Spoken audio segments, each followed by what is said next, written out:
Hey, everybody, welcome to For the Record, the podcast, where we'll be choosing one record to dive into, one album each week to review and to break down track by track. I'm Chris Rosamundo, and I'm here with my great friend, Thomas Ryan, and this is For the Record, episode 2.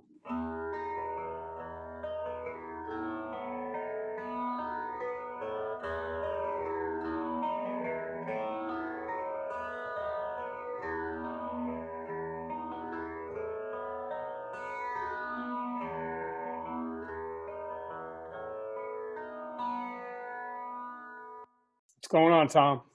Hey, what's going on, Chris? You ready for this? This is actually take 2 of this episode, guys. It is. We tried this one. This was going to be our first episode, but we weren't very happy about the way it turned out. And so we're circling back around and taking another look. This one's already better. It is. Even the start, right? I'm just kidding. What album are we looking at today, Tom? We're looking at Koi no Yokan by Deftones. Love it. Great album, and I thank you already for introducing me to this album. I was never a big Deftones guy, but because of this, I'm diving into the rest of their catalog. One of my favorite albums, but definitely my favorite Deftones album. And I think we mentioned this last time. It's Deftones, not the Deftones. Yeah, absolutely. A lot of people say the, but yeah. This is one of my favorite bands, and I was hoping that you would be into it when I told you to listen to it, and I'm glad that you are. Glad that you're into it. Absolutely. All right, so this is their 7th studio album. It was put out on November 12th of 2012. November 12th just happens to be your birthday as well, right, Tom? Correct, or so I'm told. And it was produced by a guy named Nick Raskulinecz, something like that. I'm not too familiar with him as a producer. They are considered an alternative metal band from Sacramento, California. They formed in 1988. Chino Moreno is the lead vocalist, and he also plays rhythm guitar. Stephen Carpenter is the lead guitarist. He plays a lot of 7 and 8 string guitars. Very, very heavy, chunky kind of sound. Abe Cunningham is the drummer. And originally, a guy named Dominic Garcia was the bass player. And he was eventually replaced by Chi Chang, who is very loved in the Deftones community. And rip to Chi. He passed away in 2013, I believe. He had a bad accident, and I believe he was in a coma for about 4.5 to 5 years, and he passed away after that. So at that time, they were actually working on an album called Eros that they haven't released yet, and I know many Deftones fans are awaiting that release. And I think that was before Diamond Eyes, which Diamond Eyes and Koi no Yokan were the next 2 albums, and a bass player named Sergio Vega of the band Quicksand. I know you know Quicksand, right, Tom? Absolutely. It's an old New York hardcore scene compilation. Gentleman from the Gorilla Biscuits. I almost said Disco Biscuits. Both ends of the spectrum right there. It's one extreme or the other. But Quicksand's an excellent band for sure. And Sergio Vega, he remains the bass player to this day. Yes. Since then, he did the last 2 albums, or 3 now, with Gore. Gore was their latest album. And he's been with them ever since. Well, I just was, sorry, Chris.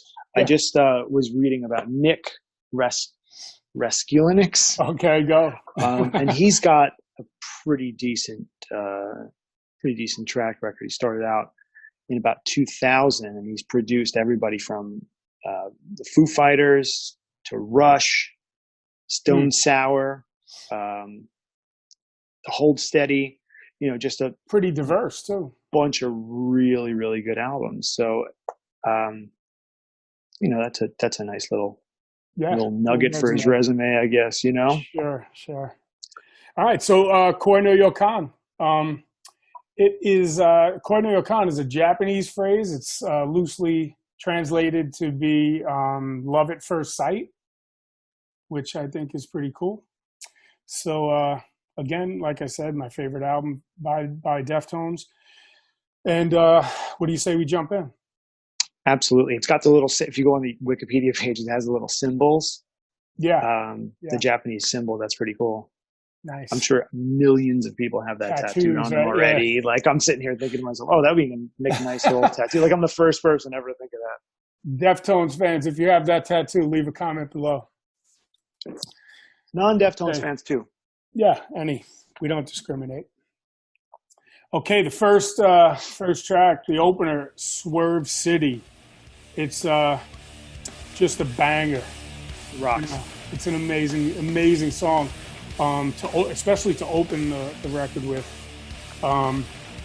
It doesn't waste any time. Goes right into that main riff, that groove with heavy guitar, and the drums kind of drive that rhythm. It's a very consistent tempo, straightforward with seamless transitions, and you know what's most characteristic for me of Deftones music is those vocals by Chino. I don't know, you know, if he does use an effect on the mic, but it's a very haunting, kind of eerie, spacey kind of sound, which I love the fact that they figured out that kind of vocal delivery matches well with such heavy music, you know, such heavy instrumentals. Yeah, I can see elements of just emo and screamo, like that scene in his vocals, because that's the first thing I thought of. I don't know anything about Deftones at all. Right. So you said, I listened to this album, we're going to do this. All right, whatever. I went into it with, you know, little to no expectations. Yeah. Listen to it, and the first thing I hear is Swerve City.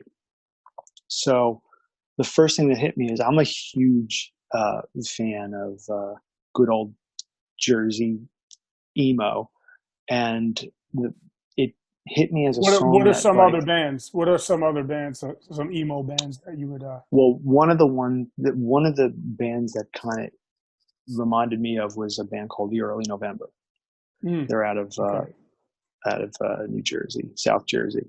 And I think you mentioned them the other night to me, and I listened to a little bit. Yeah. The first time I heard Chino's vocals, because again, I don't know, you know, I didn't know what to expect. This was going into uncharted territory. So I listened to that, and the first thing I thought was, it sounds a little bit like Ace from The Early November. Now, could that be? I don't know if Ace is a big Chino fan. I don't know if there's a connection and influences or whatever, but right, sure. Nice emo tune to open it up, but it, you know, does rock. It does have elements of like kicking in the door and saying, "Hey, what's going on?" Right. Great overall song though for me. Oh, killer. All right. Number 2. What do we got? Romantic Dreams. Romantic Dreams, yes. The Obsession song, or you know, the one where it's just, I don't care what, you know, you can do anything you want. I'm gonna stalk you. Yep. Basically. All right, and this song was a little less straightforward because it had, you know, a bunch of different styles in terms of you know, the parts, you know, verse, chorus, pre-chorus, that kind of thing. So, you know, the verse section though has this cool kind of heavy winding guitar sound, like you know, with that boner. Yeah. It's almost like something like they're turning a crank you know. Yeah. Really, really cool groove. I love the most, the best part I love about this song is the chorus. All right. Yeah. And it does. It has to do with those vocals and that the delivery and that spacey atmosphere feel Oh yeah. to it. You know, when he says, "I wish this night would never end." It's just it just really does something. You know, to me. Yeah. This that riff in the beginning connects with something else on the album. What's that? I feel like it's like a prequel to another one of the songs on this record. That riff just kind of like stays with you. Do you know which? Do you have that? Yeah, song? I do. I was gonna say Yeah. when we got to it, but I'll say it now. Entombed. Oh my God! Yeah, Entombed is insane. We'll So get it's to kinda it. Yeah, let's Yeah. talk about it. We'll get to that one. We'll make the comparison when we get to that one. Absolutely, great song though. Absolutely. Yeah. You know, Romantic Dreams not my favorite, but still a solid song. Really Great tune. good. Okay, number 3, Leathers. Leathers. This was the first single they released from the record. It was, so this is okay. kind of like the first time they threw this album's sound at you. I think this album is different than what else I've heard. What were the other, like, what were some of the songs that you remember that you heard initially? My Own Summer. Right. Now you put me on the spot. Well, I mainly meant I My put Own on Summer. basically Deftones on shuffle, Mhm. you know, while I was doing other stuff, and I could identify anything from this album as standing aside from anything else. I would agree. You know what I mean? Sure. Yeah, I definitely. think it's a completely different sound. But Leathers, you know, it's another good song. Got this eerie kind of intro. It's almost like a Wild Wild West kind of intro. Like I can envision, you know, the sun going down, wind chimes on a porch of a shack or something. You know. Yeah, that's true. Hearing somebody walk up on the porch. You know. Just as an intro, yeah, it's really, you know, really cool. And then, you know, it explodes right into the verse. It's such a huge transition. Yeah. You know, contrasting transition. And he's got these, you know, the vocals are very hard hitting, halting, choppy kind of delivery.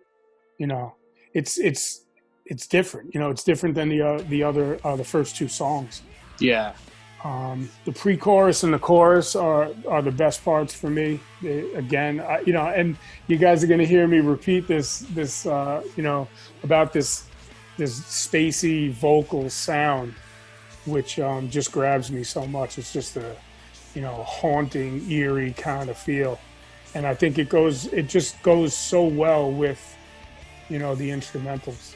I think. Yeah. Another song, you know, good song. Not my favorite, but another good one. So, All right. Yeah. What do we got next? Poltergeist, number 4. Poltergeist. Yes. It was originally called. I knew there was another name before they named it Poltergeist. It was called Roller Derby. Before they decided on Poltergeist. This one, in terms of heavy songs, this is definitely my favorite heavy song on the record. I love it's got this clapping kind of intro. It sounds like you know, a clap to a rhythm. Yeah. And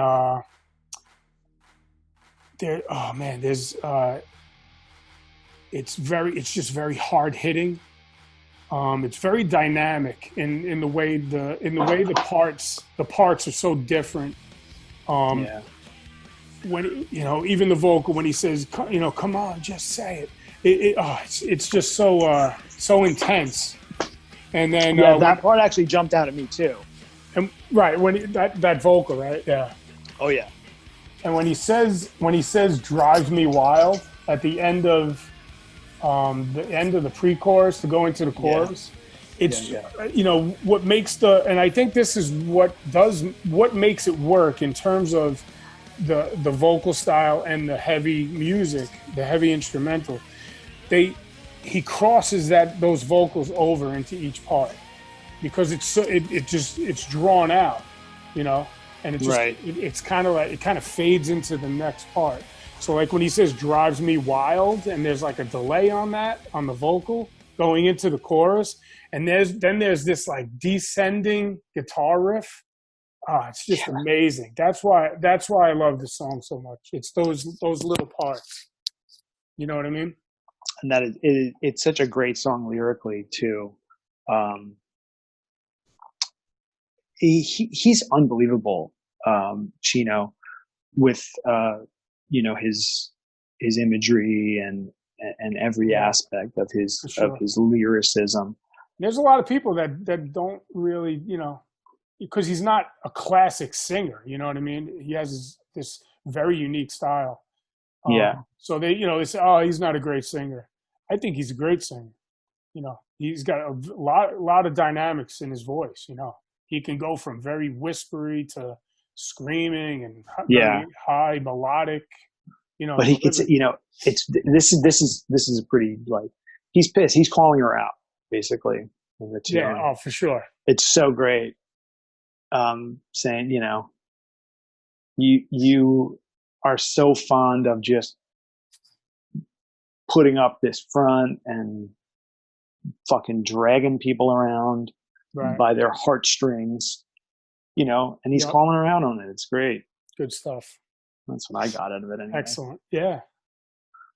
No, it makes sense. It's he makes it work. Cool song. It's a bang. It's another banger. It is. This is an album of bangers, basically. For sure. But now we get to number 5. Oh, the best song on the album. It is best song on the album as well. And I know we do that at the end where we give our best, but this is the best song on the album, and I'm not belittling any of the other tunes, and it's not all downhill from here. Right. It's a great record from front to back. I never would have thought that I would have such a nice, connection with this, but this song is the one. Like I'm listening, I'm like, oh, this is really good. This comes on, and this is the one that you stop. Like the first time you hear it, you stop what you're doing, and you just kind of listen to it. Because holy shit, this stuff is a really good song.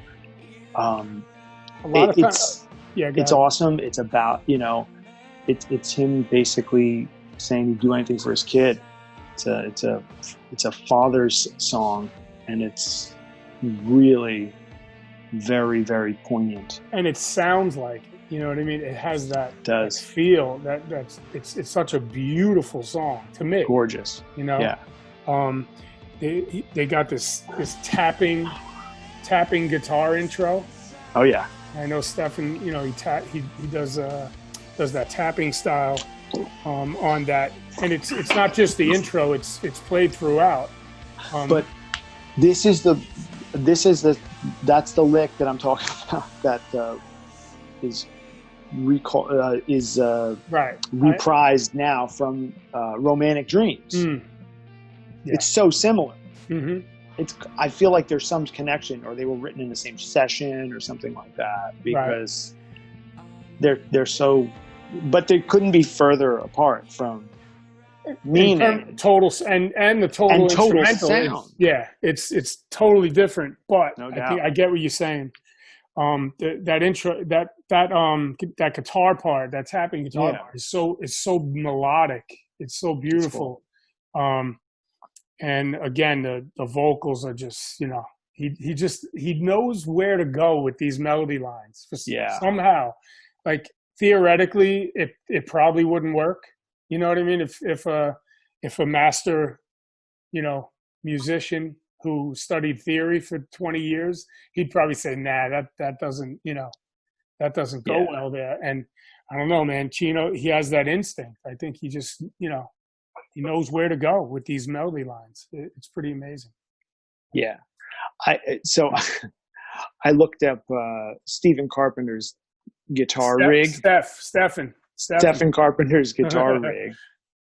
And there's some amazing shit on there. So if you have go. a few minutes to kill, I'm not going to go through it all now, but it's just a cool thing to look at and see how he gets those really, really cool sounds.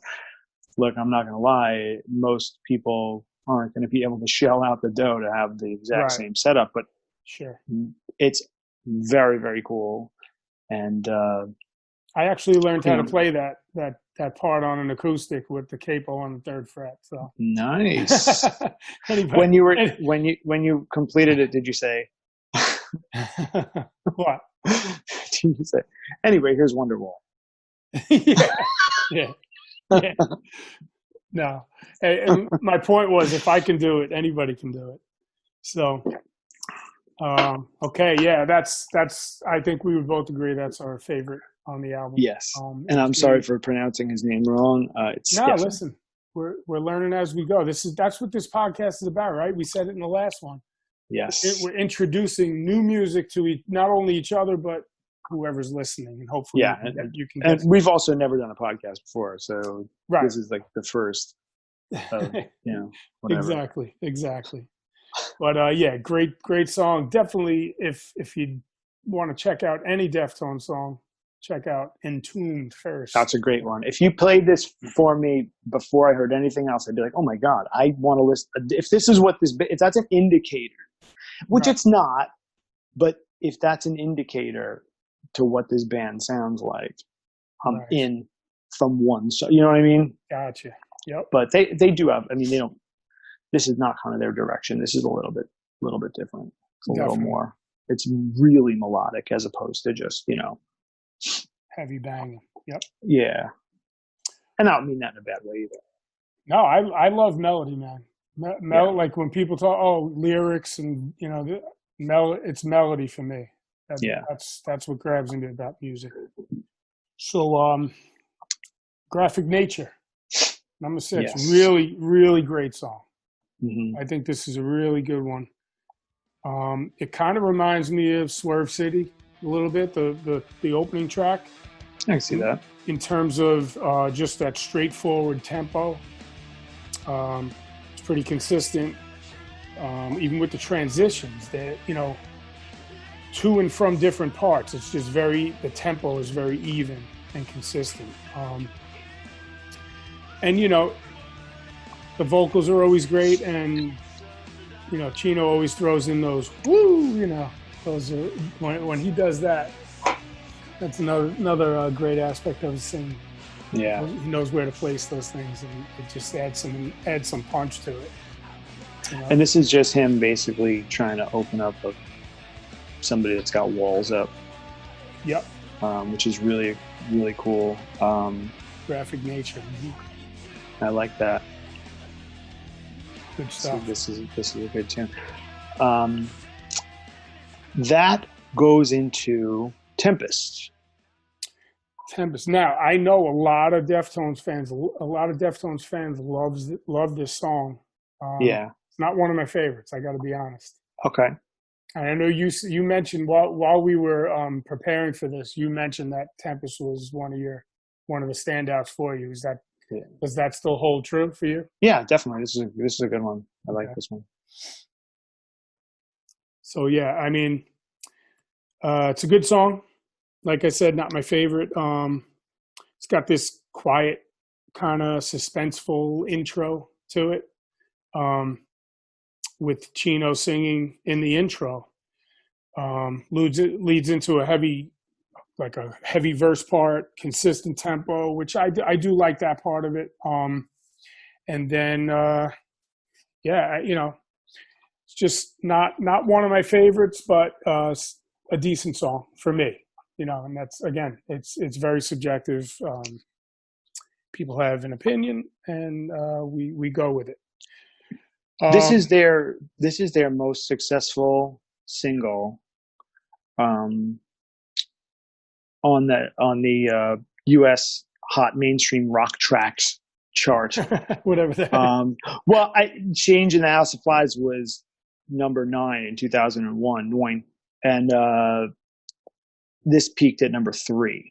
Okay. So it's kind of it was actually, this is the Consequence of Sound had an article called the top 20 Deftones songs. And that was in it? This was number 2. Oh, okay. Wow. I don't have the list in front of me, so I knew you were going to say what was number 1. I might get I might get barraged for this one. Yeah, but it was number 2 of the top 20 Deftones songs according to Consequence of Sound. Okay. Which who I trust. Do you really? I'm just Okay. kidding. Okay. But hey, it's good song. Like I said, the whole album's good. So good isn't bad. Hey, listen, man. Nobody bats 1,000. Right. In everybody's eyes, right? Right. Okay, number 8. What we got? Number 8 is GAUZE. GAUZE. I like this song a lot. I really do. I think it's a great song. It has just, I don't know, a lot of the same elements of the other songs that I like by Deftones, especially on this album. And I know I'm repeating myself, but that consistent tempo, cool transitions, you know what I'm going to say, breathy, spacey chorus section with the vocals, the transitions from verse to chorus. When he sings, I can't stop. I'm not going to sing it, but when he says, I can't stop, that really does something for me, because it transitions into from the verse to the chorus. You think he's dated some nasty chicks? Well, that have really fucked him up. based what? Based on what he's writing about. I think we can all say we have, right? I mean,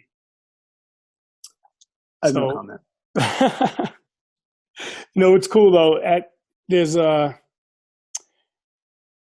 a section, the verse section. They use the verse section as an extended outro. So it's kind of, it's the same part, but they end the song with it, which is pretty cool. Yeah. So yeah, GAUZE, really good song for me. Yes. So the next one is Rosemary. This is the B-side of the first single, which was Leathers. So they were released together? Yeah, so it was a cassette single of Leathers and Rosemary. They still make those? A single. I mean, I don't know.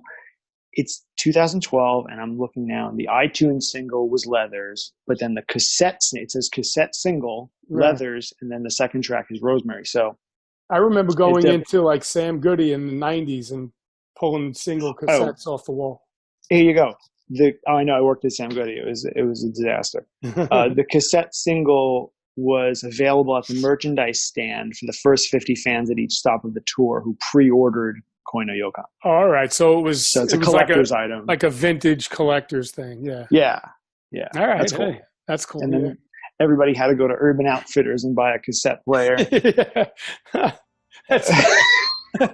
Yeah, right. Because nobody has those anymore. Oh man, one of these days I have to go through the giant boxes of cassettes that I have in my basement. I remember making, like, you used to make a mixtape. Oh come on, it's the greatest. But it had to be like, it couldn't just be the music on the tape. You had to label it and design the cover and the artwork. Yeah, decorate the tape with some artwork. Hell yeah! And what was the most important thing though? Once you were done with your recording, you had to put that piece of tape over the tab at the top. Yes, so nobody can tape over it. Yep. So nobody can tape over. No, you have to take it off. You had to pop the little tab off. Yes, I'm sorry. It's the opposite. Yeah, if you wanted to record over it, you clip that. You cover the tab. Yeah. Yeah, you cover with the tab. Whatever tape or. Yeah. Oh, that's hilarious. Okay, Rosemary. I love this song. Very, it's I don't know if you consider it a mellow song, but compared to the heavy hitters on this record, Yeah, this is up there for me. I love this one. Great song, very spacey. You know, Yeah. if there's one word to describe the sound in terms of Deftones, it would be spacey, right? Oh yeah. The vocals, it's you know, I mean, listen to the time shifting. We discover the entry to other planes.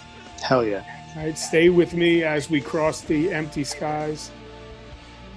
Our minds bend and our fingers fold entwined. We dream, I know. Come on. And then, it's a very, like I said, mellow type of song, but with those eerie vocals. I mean, it takes you to another place.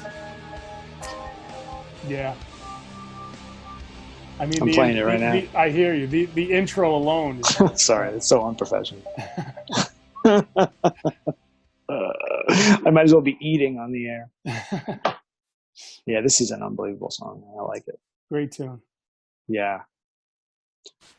And all right, so what do we got? We have, Goon Squad, which is my favorite title on the album. Great title, another banger. Oh, bangers, right? Amazing. This is a kind of just an ode to his bandmates. For sure. Saying like, look at all we've accomplished. We've seen a million faces and we've rocked them all. You know what I mean? No doubt. The Goon Squad, for sure. The intro, the only criticism I would have would be the intro just seemed it went like one too many measures, or two too many measures. Okay. Like I like, especially after you know the song and then you go back to it, you're like, all right, let me forward to when it kicks in, Yeah. because it comes in so friggin' and cool. It's so heavy and straight. Again, it's almost like it's got that Swerve City feel for me.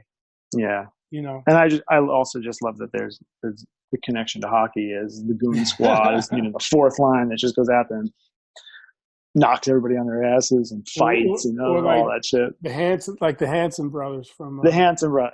It's the line with the most by far penalty minutes. The enforcers. Hey, back in the day, man, the NHL every team had a guy like that. At least one guy. Oh, you remember sports? Yeah. No, I don't. Not really. Not really. We're in prison right now. But like I said, another great song, banger. This thing comes in like a freight train after that extended intro. It's very consistent, great melodies. Another track that I feel the drums drive the groove, the rhythm. I think, with that being said, I think Abe Cunningham he's an underrated drummer, man. The guy just kills his drums. So intense. Oh, he's a standout. He's a standout on this album. And again, this was my first Deftones experience. So one of the things that's a huge standout to me is the drummer. This guy drops bombs. He's really, really fucking good. So intense. Intense. Great stuff. Precise and just like, I think he's pretty dynamic too. Right, he's pretty dynamic. Not boring at all. Mm-hmm. Like his style of playing is definitely exciting to listen to. You know what I mean? It adds value to every song. You notice how the drums stand out. So yeah, great one. There's this one section though, about 2 minutes 40 seconds in. There's this quick little guitar solo over a section that's just like the verse. Mm-hmm.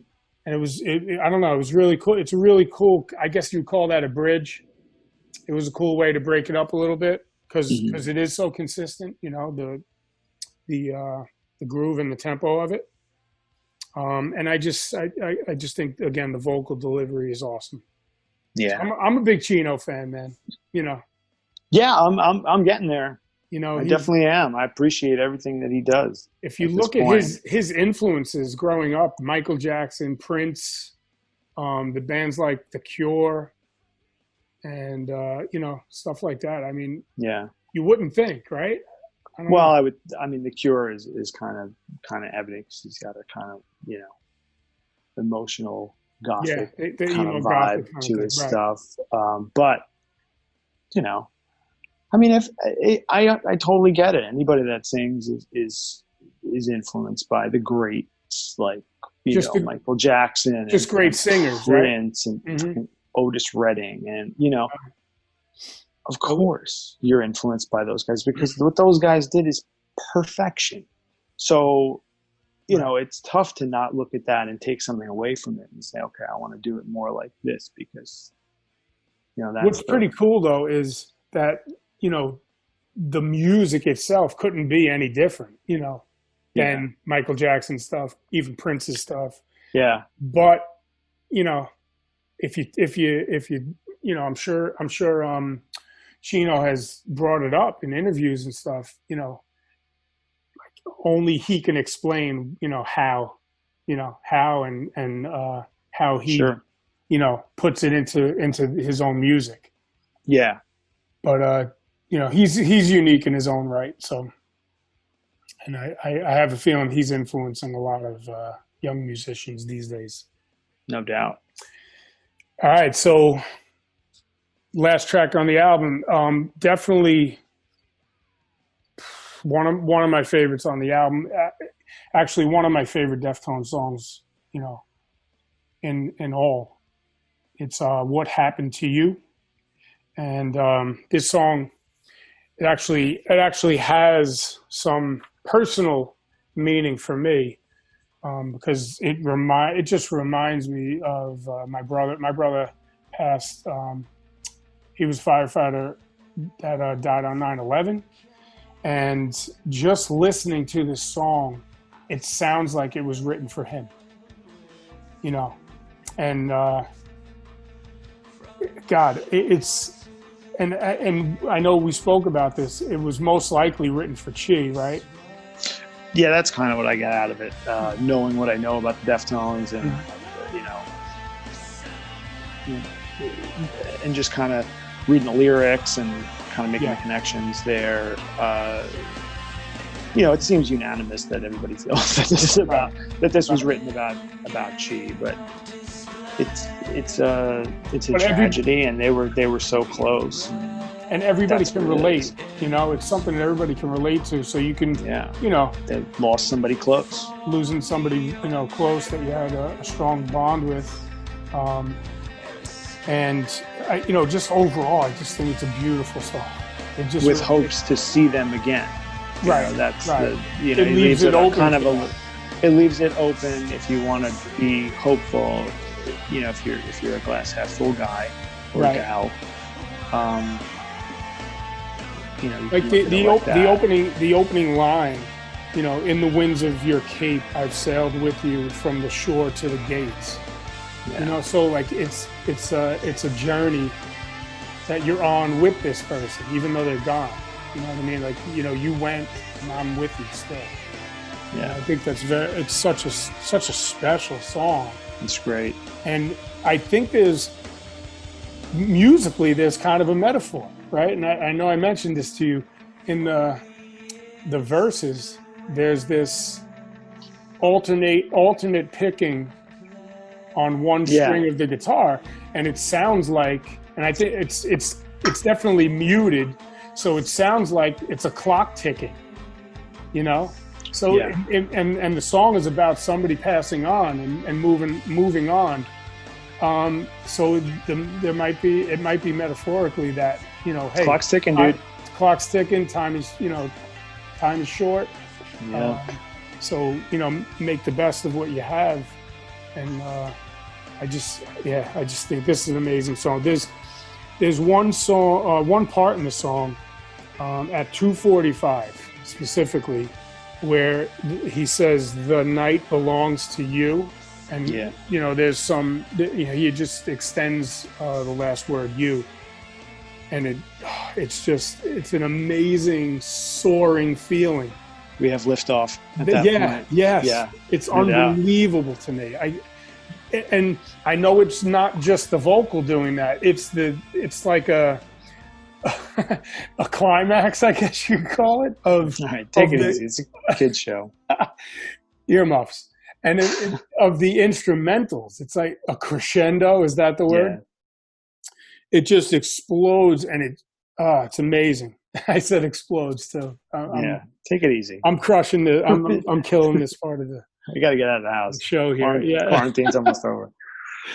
But I think a great way to describe this song is just very touching in every way, lyrically. The meaning, the instrumentals, the feel of it.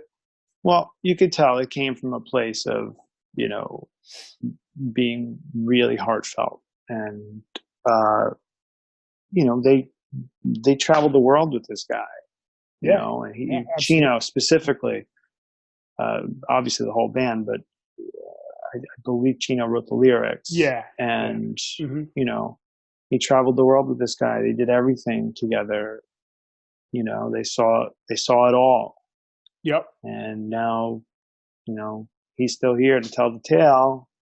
The other guy's gone, till next time, man. But, right. It's a great way to but it's hope. But again, it's hopeful. There's far ahead of our time. We're alive somewhere else. Right? So, which is implying that this isn't our last stop, right? Where we are now. And if it was, I mean, it would be pretty sad, right? There's got to be. Oh yeah. Something more. That's a different podcast. Yeah, for sure.